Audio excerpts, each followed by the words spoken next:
Untuk pertama kalinya dalam beberapa tahun terakhir, Hamas menyatakan kesediaannya untuk membahas opsi pembekuan atau penyimpanan senjata sebagai bagian dari proses gencatan senjata.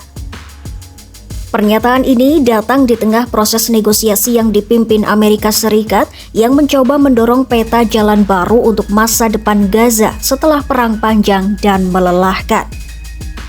Langkah Hamas ini dipandang sebagai sinyal bahwa konflik yang telah menelan ribuan nyawa mungkin mulai bergerak ke arah kompromi, meskipun jalannya masih sangat rumit.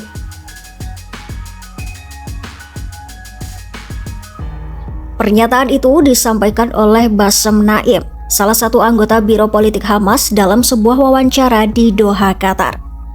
Di sana, sebagian besar pemimpin Hamas tinggal dan melakukan komunikasi politik internasional. Menurut Naim, Hamas terbuka untuk pendekatan komprehensif guna mencegah perang berlanjut. Namun, ketika ditanya soal serangan besar Hamas ke Israel Selatan pada 7 Oktober 2023 yang menewaskan lebih dari 1.000 orang dan memicu perang besar, Naim tetap menyebutnya sebagai tindakan pembelaan diri. Di lain sisi, Israel menilai langkah ini belum cukup.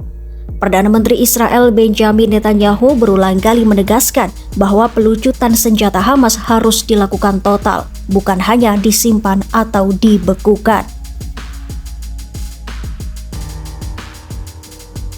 Fase pertama gencatan senjata telah berjalan sejak Oktober 2025. Di tahap ini, Hamas diwajibkan memulangkan seluruh sandera, baik hidup maupun meninggal. Pertukaran ini dilakukan dengan pembebasan tahanan Palestina oleh Israel. Kini, negosiasi bergerak ke fase kedua, fase yang jauh lebih rumit. Tahap ini mencakup pembentukan pemerintahan teknokratis Palestina di Gaza, kehadiran pasukan internasional, penarikan bertahap tentara Israel, dan pembahasan status senjata Hamas.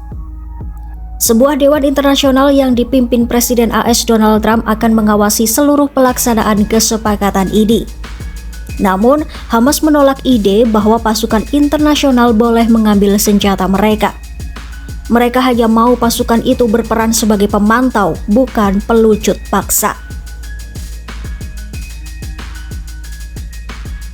Dalam pernyataannya, Hamas menyampaikan konsep kompromi, bukan menyerahkan senjata, tetapi membekukan atau menyimpannya selama periode gencatan senjata yang bisa berlangsung 5 hingga 10 tahun.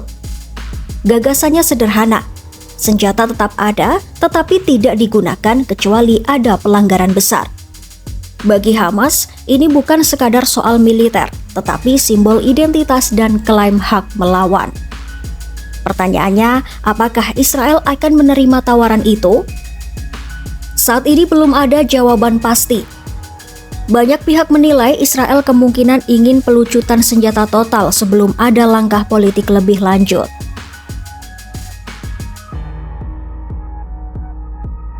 Kedua pihak masih saling menuduh melanggar perjanjian. Israel menuduh Hamas masih mempertahankan kelompok bersenjata di bawah tanah. Namun Hamas membantah dan menyebut komunikasi dengan kelompok itu terputus. Sementara itu di Gaza, krisis kemanusiaan masih berlangsung. Bantuan terbatas, akses pangan sulit, dan perbatasan Rafah belum benar-benar dibuka untuk distribusi besar-besaran. Qatar, Mesir, Turkiye, dan sejumlah negara lain mencoba menjadi mediator. Mereka memperingatkan bahwa proses ini berada di tahap kritis, bisa menjadi jalan menuju perdamaian permanen atau justru kembali pada perang yang lebih besar. Kesediaan Hamas untuk membahas pembekuan senjata adalah langkah penting, setidaknya dalam konteks diplomasi. Namun, itu bukan jaminan bahwa perdamaian akan tercapai. Pertanyaannya kini bukan hanya soal senjata atau pasukan internasional, tetapi apakah Israel dan Hamas bisa menerima kompromi? Apakah Palestina akan mendapatkan pemerintahan yang stabil? Dan yang paling penting, apakah rakyat Palestina dan Israel akhirnya bisa hidup tanpa rasa takut?